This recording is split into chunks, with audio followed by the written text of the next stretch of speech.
Hi friends, welcome to rishis Telugu stories. నీవే నా సర్వస్వం 18వ ఎపిసోడ్. కరణ్ తలుపు తీయడంతో డల్గా లోపలికి వెళ్ళి ఒక ఫేక్ స్మైల్ ఇచ్చింది మేఘ. కూర్చోండి అని హాల్లో సోఫా చూపించాడు కరణ్. మేఘ, గౌతమ్, వసు కూర్చోవడంతో కరణ్ కూడా కూర్చొని ఇంకేంటండి విషయాలు అని అడిగాడు. ఇల్లంతా అజయ్ కోసం చూస్తూ తను కూర్చున్న చోటు నుంచే వెతికేస్తున్న మేఘ అజయ్ కనపడకపోవడంతో కరణ్ అడిగిన క్వశ్చన్కి నీ తలకాయతో ఏం వంటలు వండాలో ఆలోచిస్తున్నామని మనసులో అసహనంగా అనుకొని గౌతమ్ని చూసి కళ్ళెగరేసింది. మేఘ బాధ అర్థం చేసుకొని వస్తున్న నవ్వుని ఆపుకుంటూ అజయ్ లేడా అని అడిగాడు గౌతమ్. దాంతో ఎవరికైనా రెస్పెక్ట్ ఇచ్చి మాట్లాడే గౌతమ్ ఈరోజు అజయ్ అని సింగిల్గా పలకడం విని గౌతమ్ని సూటిగా చూసింది మేఘ. లోపల చూడండి అన్నాడు కరణ్ కిచెన్ వైపు చూపిస్తూ. దాంతో మేఘ గౌతమ్ నుంచి చూపు తిప్పి కిచెన్లో చూసింది. అక్కడ అజయ్ చెమటలు తుడుచుకుంటూ వంట చేయడం చూసిన మేఘ ఆశ్చర్యపోయింది. వెంటనే లేచి స్పీడ్గా కిచెన్లోకి వెళ్ళి మీకు వంట వచ్చా జయ్ గారు అనింది నవ్వుతూ. దాంతో అజయ్కి మేఘ వచ్చిందని అర్థమై నవ్వుతూ లేదు జస్ట్ ట్రై చేశా మేఘ గారు అన్నాడు అజయ్. అంత లేదు సార్, బిర్యానీ బాగా చేస్తాడు అన్నాడు కిరణ్ హాల్లో నుంచి అరుస్తూ గట్టిగా. హో అవునా అని బిర్యానీయా అని సంతోషంగా అడిగింది మేఘ. అవును అని మేఘతో మాట్లాడుతూ కర్రీలో రెండోసారి కారం వేసేశాడు అజయ్. మేఘ సైలెంట్గా ఉండడంతో ఏమైంది అని వెనక్కి తిరిగి చూశాడు అజయ్. మేఘ కళ్ళ ఆర్పకుండా తననే చూస్తుండడం చూసి అజయ్కు లోపల పిచ్చ సంతోషంగా ఉన్న పైకి నార్మల్గా ఉంటూ మేఘనా గారు అన్నాడు పిలుస్తూ. దాంతో స్పృహలోకి వచ్చి సారీ అండి అని తల దించుకొని నీకు అంత పిచ్చే అంటే అలా చూస్తున్నావు, అతను బ్యాడ్గా అనుకుంటాడే తింగరి, కొంచెం కంట్రోల్లో ఉండు అని తనని తనే మనసులో తిట్టుకుంటూ వెళ్ళి హాల్లో ఉన్న గౌతమ్ పక్కన కూర్చుంది మేఘ. అజయ్ బయటకు వచ్చి 5 minutes ఫ్రెష్ అయ్యి వస్తా అని పైకి వెళ్ళాడు. వెళుతున్న అజయ్ని మేఘ కళ్ళార్పకుండా చూస్తుండడం చూసి కరణ్, వసు, గౌతమ్ నవ్వుకున్నారు. అది చూసిన అజయ్ పైకి వెళుతూ మేఘకి కన్ను కొట్టాడు. దాంతో స్పృహలోకి వచ్చి తడబడుతూ గౌతమ్ వాళ్ళని చూసి ఏమైంది అనింది మేఘ. ఏం లేదు అని కరణ్ అనడంతో అన్నయ్య మీరు ఇక్కడే ఉంటారా అనింది మేఘ కరణ్ని చూసి. దాంతో గౌతమ్ దగ్గుతూ నేనెందుకు ఉంటాను ఇక్కడ అన్నాడు తడబడుతూ. నువ్వు అని నేను అన్నానా అనింది మేఘ. ఇంకెవరిని అనింది వసు. ఈ అన్నయ్యను అనింది మేఘ కరణ్ని చూపిస్తూ. దాంతో కరణ్ నేనా అని లేదు మా, ఇది గెస్ట్ హౌస్, ఈరోజు సండే అని ఇక్కడికి వచ్చామన్నాడు. హో అయితే ఆంటీ వాళ్ళు ఎవరూ లేరా అనింది చుట్టూ చూస్తూ. అందరూ ఇంట్లో ఉన్నారు అన్నాడు కరణ్. హో ఇంట్లో ఎంతమంది ఉంటారు అని అజయ్ ఫ్యామిలీ డీటెయిల్స్ కనుక్కునే పనిలో పడింది మేఘ. అజయ్ వాళ్ళ అమ్మ నాన్న, బాబాయ్, పిన్ని వాళ్ళ కూతురు ఇంకా నేను ఉంటాము. అజయ్ వాళ్ళ తాతయ్య నానమ్మ ఊర్లో ఉంటారు అని మొత్తం చెప్పాడు కరణ్.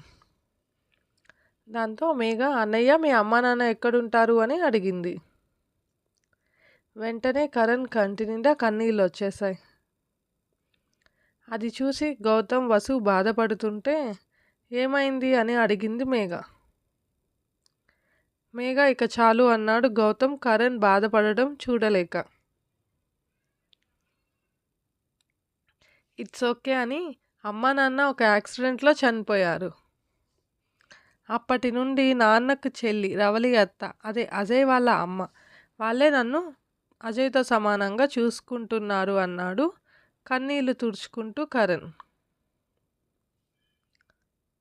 ఐఎమ్ సారీ అన్నయ్య అనింది మేఘ కరణ్ చేయి పట్టుకొని. ఇట్స్ ఓకే రా, ఇప్పుడు నాకు కల్లర్ చెల్లి ఉంది కదా అన్నాడు మేఘ తలని ముడుతూ కరణ్. అవును, నాకు గౌతమ్తో పాటు ఇంకో అన్నయ్య కూడా వచ్చాడు. మనం పానీపూరి కుమ్మేద్దామనింది మేఘ గట్టిగా నవ్వుతూ. నీ పానీపూరి పిచ్చేంటే అని గౌతమ్ అనడంతో అందరూ మేఘాని చూసి నవ్వారు. అప్పుడే అజయ్ వస్తూ వాళ్ళని చూశాడు. వాళ్ళు నవ్వడంతో మేఘ మూతి తిప్పుకొని తల అటుపక్కకు పెట్టి కూర్చుంది. అది చూసి కరణ్ నీకెప్పుడు పానీపూరి తినాలనిపించినా నాకు కాల్ చేయి, క్షణంలో వస్తా అని మేఘ చేతిలో ఫోన్ తీసుకొని తన నెంబర్కి మిస్డ్ కాల్ ఇచ్చాడు. ఇది నా నెంబర్, సేవ్ చేసుకో అని మేఘ చేతికి తన ఫోన్ ఇచ్చాడు. దాంతో మేఘ నిజంగా వస్తావా అన్నయ్య అని బ్రైట్గా నవ్వుతూ ఫోన్ తీసుకొని నాలిక బయటపెట్టి గౌతమ్ని వెక్కిరించింది. అది చూసి అజయ్ నవ్వుతుంటే అజయ్ని చూసి మేఘ సైలెంట్ అయ్యింది. ముందు లంచ్ చేసి తర్వాత మాట్లాడుకుందామన్నాడు అజయ్. సరే అని అందరూ డైనింగ్ టేబుల్ దగ్గర సెటిల్ అయితే వసు వడ్డిస్తానంటే వద్దొదినా మనమే పెట్టుకుందామని వసుని ఆపేసింది మేఘ. వదినా అని కరణ్ అజయ్ మేఘాని చూడడంతో అవును, వీళ్ళిద్దరూ చదువు అయిపోయాక పెళ్లి చేసుకుంటారు, ఇంట్లో కూడా ఓకే చెప్పేశారు వీళ్ళ ప్రేమకి అనింది మేఘ ఆనందంగా. దాంతో గౌతమ్ చచ్చా నిరికించేసిందిగా, ఎప్పుడు ఇంతే ఇది అని అందరినీ చూస్తూ నిన్న మాట్లాడాను అన్నాడు కష్టంగా చెబుతూ. నిన్న కాదు, ఫ్రైడే కదా అనింది మేఘ. అవును అని నవ్వుతూ మర్చిపోయాను అన్నాడు గౌతమ్. అప్పటికే కరణ్ అజయ్ వసు గుర్రుగా గౌతమ్ని చూస్తున్నారు కోపంతో. సరే సరే తినండి ముందే మన ఫేవరెట్ బిర్యానీ అనింది మేఘ. నీ సంగతి తర్వాత చెప్తామని ముగ్గురు గౌతమ్ని కోపంగా చూస్తూ అందరూ ఫుడ్ ప్లేట్లో పెట్టుకున్నారు. మేఘ మొదటి ముద్ద నోట్లో పెట్టుకొని ఒకసారి కళ్ళు మూసి తెరిచి సైలెంట్గా తినింది. మిగిలిన వాళ్ళు కొన్ని సెకండ్స్ గ్యాప్తో అందరూ నోట్లో ముద్ద పెట్టుకున్నారు. గౌతమ్ అప్పటికే మేఘ ఇరికించేసిందన్న టెన్షన్లో ఉండి అన్నం ముద్ద నోట్లో పెట్టుకోగానే కారం తలకెక్కడంతో మేఘ ఉన్న సంగతి మర్చిపోయి నీ అయ్యా చంపేద్దామని ప్లాన్ వేసావా, ఇంత కారం వేసావు అని వాటర్ ఫాస్ట్గా తాగేశాడు. అప్పటికే కరణ్ కారంతో నోట్లో ఉన్నదంతా ఉమ్మేసి వాటర్ బాటిల్ ఖాళీ చేసే పనిలో పడ్డాడు. వసు కళ్ళల్లో నీళ్లతో పరిగెత్తుతూ వెళ్ళి ఫ్రిడ్జ్లో పెరుగు తీసుకొని తినేసింది.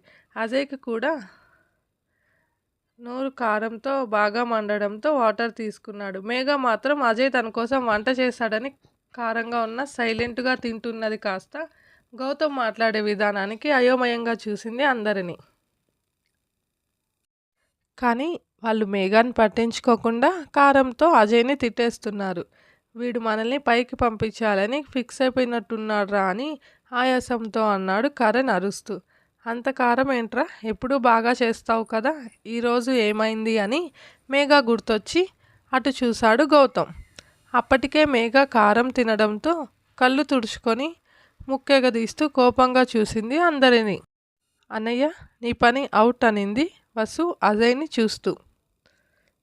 అంతేనా వసు అన్నాడు కరణ్. మనం కూడా ఫట్రా అనింది వసు మేఘాని చూస్తూ. కానీ అజయ్ గౌతమ్ మాత్రం ఇంత కారంగా ఉన్నా కానీ మేఘ సైలెంట్గా తినడం గుర్తించి ఇద్దరు స్పీడ్గా నీళ్ళు ఇచ్చారు ఒకేసారి. కానీ ఇద్దరు చేతులను తోసేసి ఏం జరుగుతుంది ఇక్కడ అనింది మేఘ సూటిగా చూస్తూ. ఇద్దరూ అది అంటూ ఏం చెప్పాలో తెలియక నసుకుతూ ఉండడం చూసి సరే అయితే అని కూర్చొని మళ్ళీ కర్రీ కలిపిన అన్నం తినింది. దాంతో ఇద్దరు దగ్గరకు వచ్చి ఆపడానికి చూశారు. నన్ను ఆపారంటే నాపై ఒట్టు అనింది మేఘ. సరే అయితే మేము ఫ్రెండ్స్ అన్నాడు అజయ్ మెల్లగా. ఏంటి అంటూ గట్టిగా అడిగింది మేఘ. మేము క్లోజ్ ఫ్రెండ్స్ చాలా అని మేఘ ముందు ఉన్న ప్లేట్ తీసేశాడు అజయ్.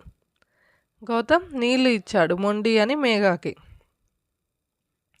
గౌతమ్ని గుర్రుగా చూస్తూ ఆ వాటర్ తాగేసి ఎప్పటి నుండి అనింది కోపంగా.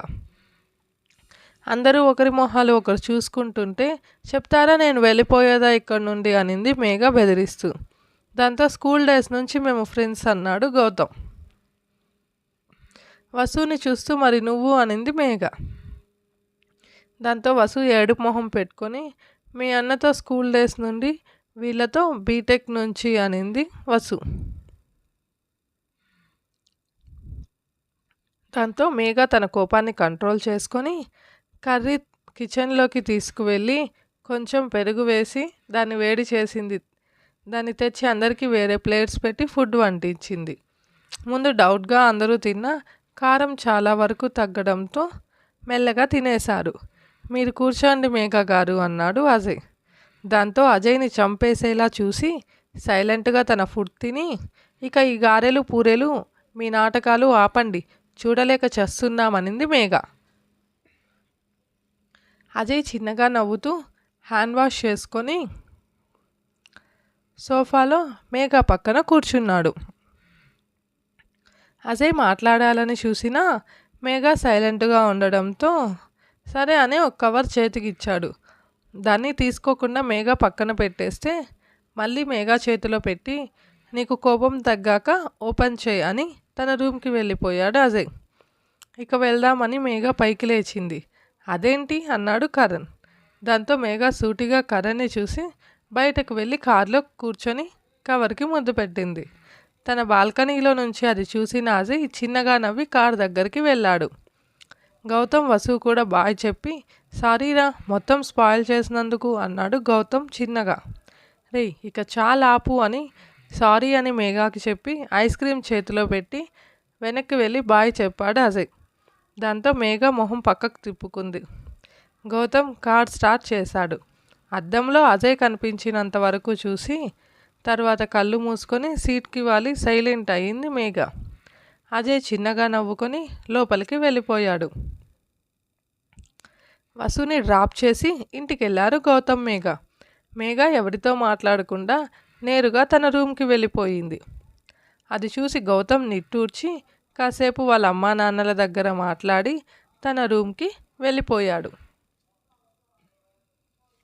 ఇదే ఫ్రెండ్స్ ఈరోజుటి ఎపిసోడ్.